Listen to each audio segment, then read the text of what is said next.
All right, welcome back to the ambiguous case part 2. All right, and I'm doing one example because these are pretty big, they're busy. And here it is. So how do we even know we're dealing with the ambiguous case? I mean, it's easy when it's got a title with it, but how would you know if this was on a test or something? Well, let me just show you. I start off, I just draw the thing out, and I go, okay, let's throw down a line, and let's build 35 degrees. Okay, so I don't know, we can make this line as long as we really want, doesn't really matter. Say I make it that long. I can always come back and fix it. So this would be angle B, and this would be 35 degrees. So far so good. So check, got that done. Now the side across from angle B, that means this little guy here has to be 12. So I'm thinking, oh, that could be like the fishing line that I'm letting out. I'm letting out 12 meters of fishing line. Let's see if the rest would fit.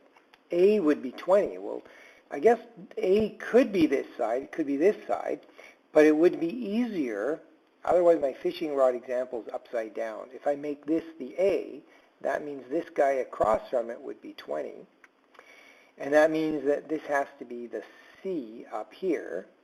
And I better use the line draw thing. And this would be side B. So that's when I look at it and I go, okay, I see what's going on. This is a fishing rod and fishing line and the angle that I'm holding the fishing rod. That's an ambiguous case. So I better consider that there's going to be another set of answers over here. All right, so there's going to be like an A2 down here. Now, to start us off, I'm still going to just proceed as I would have if I didn't know that. So, sine of 35 degrees divided by the side across from it, and that would equal the sine of angle A divided by the side across from it, which is 20. So I go through the procedure, 20 times sine of 35 degrees divided by 12. That gives me the sine of the angle. So don't forget you have to go sine inverse. When you solve for the angle A, let's see, what did I get? I got 73 degrees. Okay, that means I can now figure out angle C actually. Because in my big triangle here, I've got 35 degrees, I've got 73 degrees, and so I'm looking for angle C. So I go, no problem, I'm going to go 180 minus 73 minus 35. Okay, so I've got that one, and that is 72 degrees. The last thing I got to do now for this triangle is figure out what is the length of AB. Okay, so that's what we're after now. Now to get that, I'm going to use the law of sines. Sine of 35 degrees divided by the side across from it. Divide that by the sine of the newfound big angle C, which is actually not that big, 72. And now I'm going to just do a little cross multiply and divide.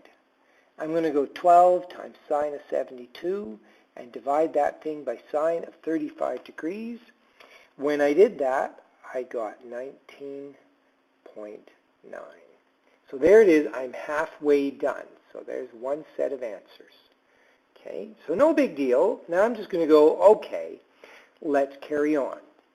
We know this angle here is exactly the same as this angle here, and we found angle A to be 73 degrees.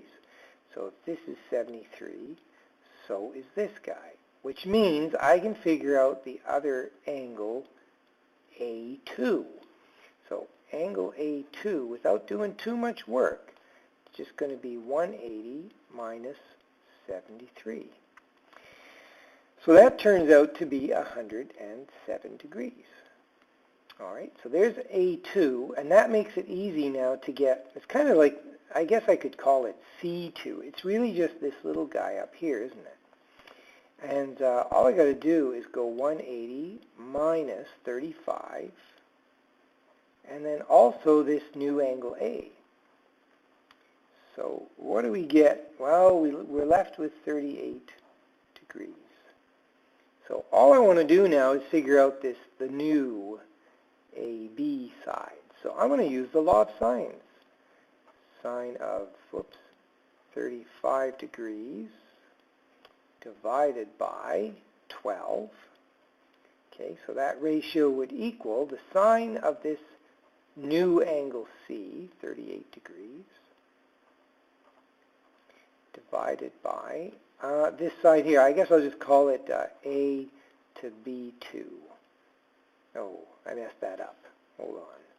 That's supposed to be B to A2. There we go. That looks better. And then I'm just going to cross multiply and divide. 12 times sine of 38 and divide that by sine of 35. So this new side turns out to be 12.88, working to 2 decimal places. And that's, I think, good enough for our ambiguous case question. We'll catch you later.